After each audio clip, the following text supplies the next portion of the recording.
هنعمل مع بعض كل الكمية القمر اللي انتوا شايفينها دي بأقل الإمكانيات، بأقل من 50 جنيه نكون نعمل 12 رغيف كريب. تعالوا نشوف ازاي. بسم الله.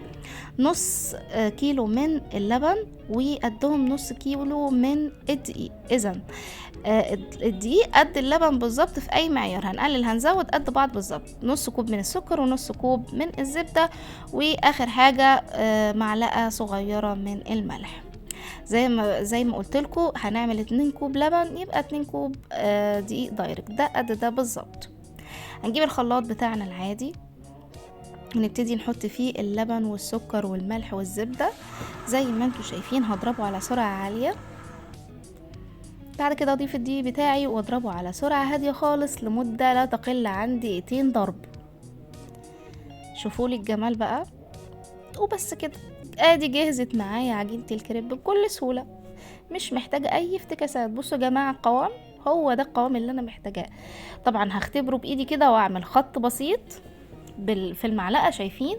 شايفين هو ده القوام المطلوب اللي انا محتاجاه. وابتدي اصفي كل كمية الكريب بتاعتي، وعشان طبعا امنع اي كتل.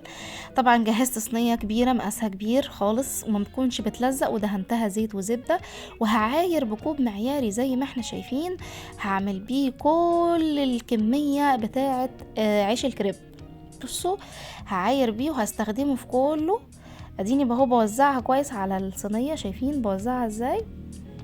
طبعا بحاول اشوفها على الجناب، لا لسه طبعا لازقه، واقعد اجيبها يمين واجيبها شمال على نار متوسطة. بصوا يا جماعة اهو، شايفين ابتدى يطلع معايا بكل سهولة ازاي. اروح قلبها على طول دايركت بالظبط كده، اقلبه واسيبه على نار متوسطة لحد ما يبتدي يحمر من الجانبين، او يستوي، مش يحمر يستوي. طريقة التسوية دي بتاعتي براحتي، اتحكم فيها زي ما انا عايزاها.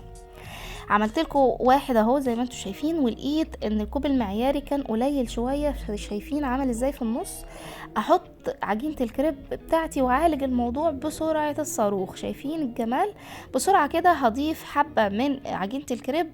وبصوا يا جماعه شايفين ناجحه ازاي وممتازه ازاي معايا، مش هتتلخبط مني ومش هقول ايه ده انا هضيف يبقى باظت مني، لا خالص. بصوا بصوا بصوا ظبطت معايا ازاي يا جدعان، سهله موت موت موت. عملت واحدة تانية وحبيت اوريكم الوش التاني المحمر بتاعها. بصوا ده الوش التاني. طبعا التسوية براحتي، عايزاه محمر شوية عايزاه ابيض براحتي زي ما انا عايزة. هخلص كل الكمية بتاعتي، وطبعا بين كل واحدة والتانية بغطيها بفوطة علشان تبقى طرية. بصوا يا جدعان الجمال، يا لهوي والله يا جدعان، مسكر كده وتحفة ويتاكل حاف، والله يتاكل حاف حرفيا. بصوا دهنت الصينية بتاعتي نفسها اللي عملت فيها الكريب، وابتدي بقى احشي.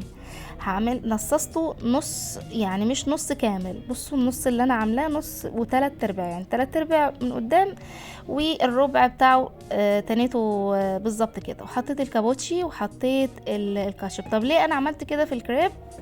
علشان الصينيه بتاعتي صغيره شويه عن بتاعه المطاعم، فحبيته يبقى كبير برضو ويشبع. حطيت كان عندي شاورما فراخ، طبعا عملناها كتير مع بعض قبل كده، هتلاقوها في كذا وصفه عاملاها. وحطيت عليها زيتون طبعا، وجبن ميكس جبن كان عندي، موتزاريلا وشيدر ورومي. وابتدي اقفلها. بصوا يا جماعه التقفيل سهل ازاي، والله العظيم التقفيل نفسه ما بياخدش منك دقيقه، اقل من دقيقه.